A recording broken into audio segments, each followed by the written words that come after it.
Andrew Omtatah. Thank you, Mr. Speaker, sir, for the opportunity. I'll begin by commenting on the statement regarding the vaccination or the much hyped vaccination of animals. Clearly, we're dealing with something that was not ordinary and normal. Vaccination of animals has not been a new thing in this country.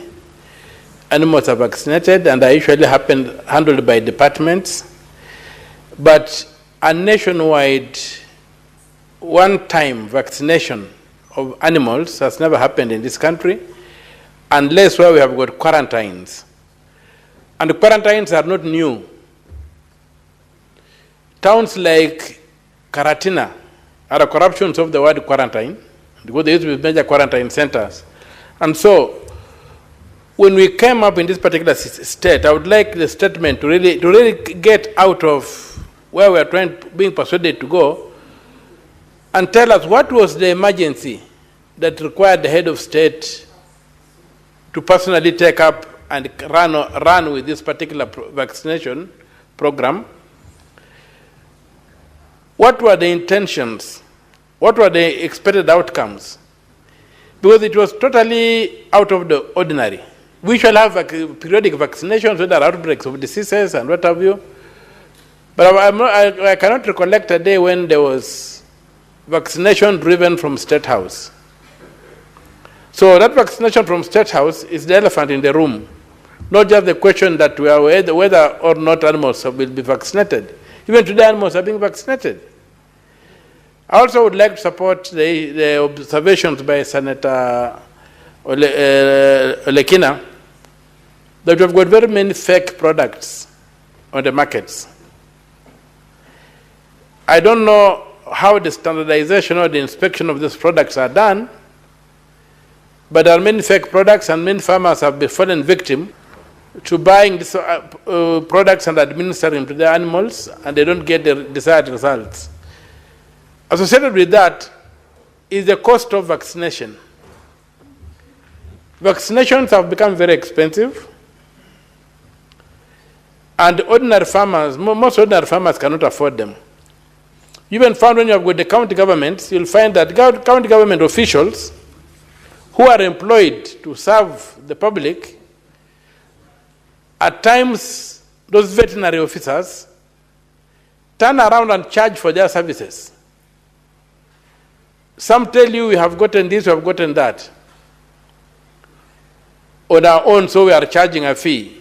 So we would like to also those kind of things to be looked into, and we be told why would a government employee during office hours, performing the duties they are employed to perform, add a fee of consideration to the services they are giving.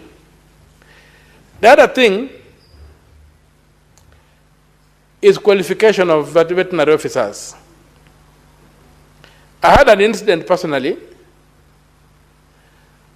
where I lost more than 100 goats over a period of about 1 month, depending on veterinary officers in Busia trying to come and intervene, until somebody said, why don't you try somebody, and then they get given all manner of theories what could be happening. They ended up saying it was the climate, that was the climate change was affecting the goats. Now, when I went to Kari Naivasha, I called Kari Naivasha and they told me, can you give us a picture of one of the animals? Just send us a picture by WhatsApp. And when I sent a picture, this fellow said, oh, this is the problem and we must intervene immediately. And they sent somebody from Naivasha to my farm, and in no time, that problem was contained. So what makes me wonder is, what kind of veterinary officers do we have in Busia, who of 1 month could not resolve a simple viral infection that required a kind of intervention? So other than fake vaccines, we have fake veterinary officers who are purporting to be doing extension work or helping farmers here and there. So the committee may also want to look at the criteria of employing people to serve in county governments in this very, very critical area. And related to that, the veterinary officers, in terms of animal diseases, We have got the meat inspection officers, an area that is largely neglected, but one that is extremely important, given the current trend whereby you have got transfer of diseases across species from animals to human beings. We need to look at the question of the remuneration, training, and other aspects of equipping meat inspectors to be able to do scientific work when they go out to inspect the meat our people eat. So there are many areas within the animal industry that will go along with because vaccines are about diseases in the industry that need to be looked into. There's a statement on the SHIF and SHA. I would have loved to contribute to it, but unfortunately I'm litigating it in court. And I've noticed that a lot of the issues raised here are before court, and maybe the Secretariat might want to guide the committee on how to deal with it, given that some of those issues are being litigated in court. But that being as it is, it's an extremely important case that needs to be looked into about the cost of this platform, and especially in light of the confirmation, I don't say the finding, the confirmation by the Auditor General of things many Kenyans have been saying and complaining about, and of the government not raising a finger. And I would like them to go about, there are 3 funds under the SHA. There's only one fund which is being debated or discussed in the public discourse, and that's the SHA, the Social Health Insurance Fund, the SHIF, Social Health Insurance Fund. There's a fund for primary health care and there's a fund for emergency health care. These 2 funds, in the construction of the Act, you don't see how they are being fed, where they are getting their money. And it's like designed that the money will come from the consolidated fund.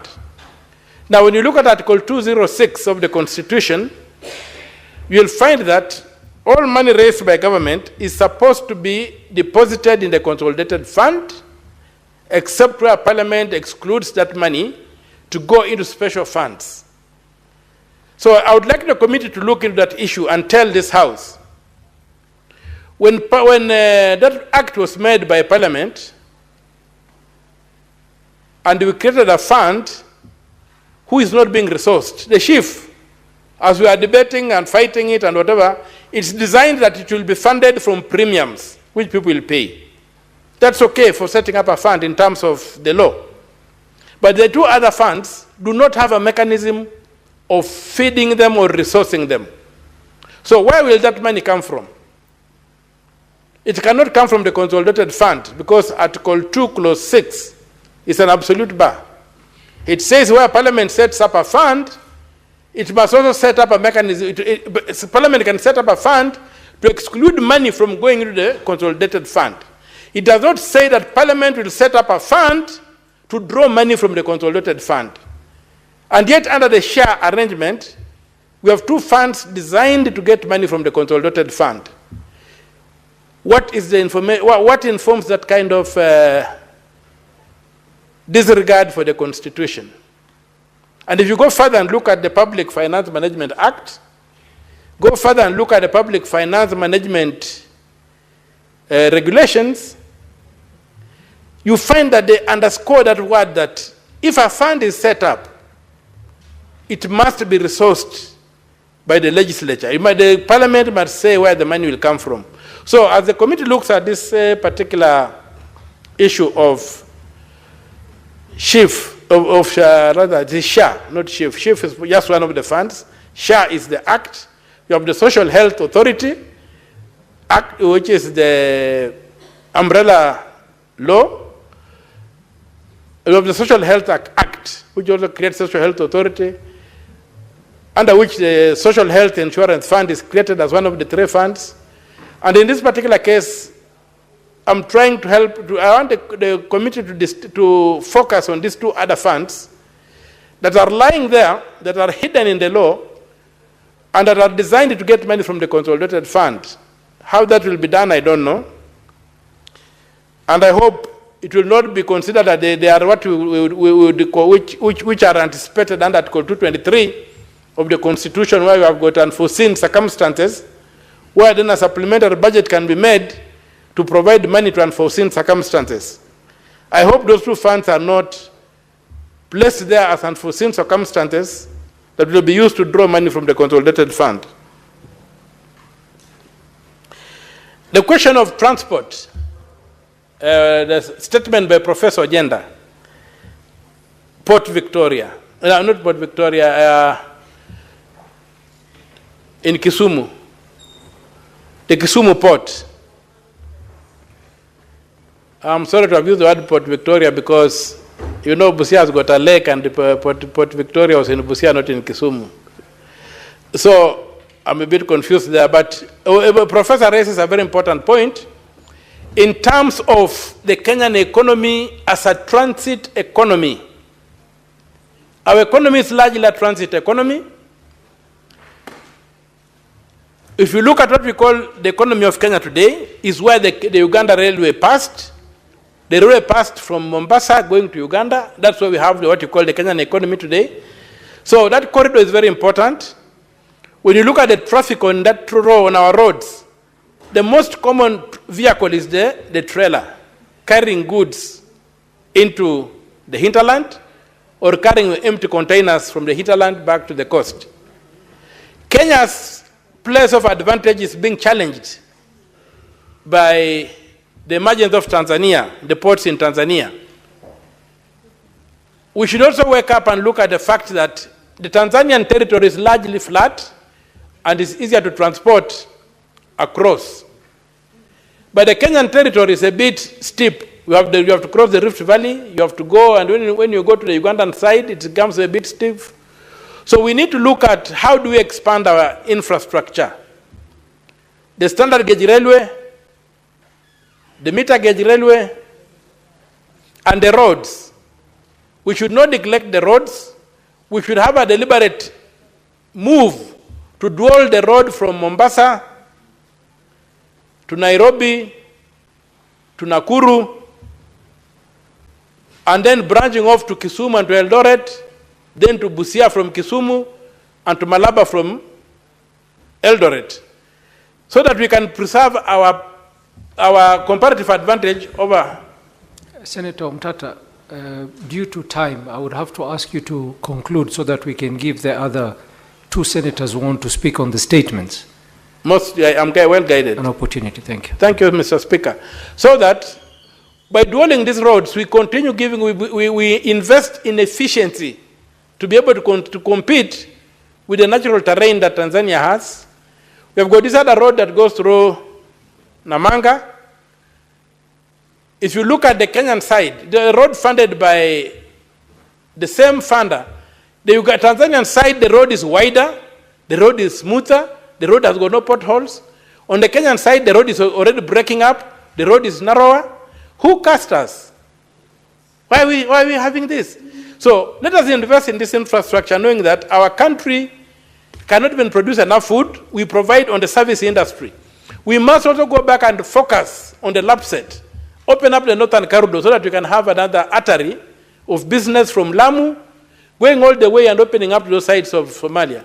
So let us take that statement very, very seriously, knowing that with the emergence of strong economies in the East Central Africa, with them also manufacturing things that we have been manufacturing in Kenya, our lifeline might remain in us being to transport things affordably, cheaply, and of course the corruption on our roads. We have to crack down, we have to eliminate corruption, we have to make sure that the non-tariff barriers to transporting through Kenya, insecurity and what have you, goods being stolen, are taken out. The government should promote the establishment of proper garages along the corridors so that when trucks fall down, they're able to be serviced. And in Busia, there's a big piece of land in in a place called Lechom, behind, just transversing the border, it's about 300 acres. The government should consider putting up a trailer city on that piece of land so that we don't have congestion on our sides. Trucks can drive without non-stop, they get there, then all the procurement can be done, and they simply cross over to Uganda instead of having our roads cluttered with congestion and what have you. Thank you, Mr. Speaker. With those few remarks, I support the motions I've commented on. Senator Hezena.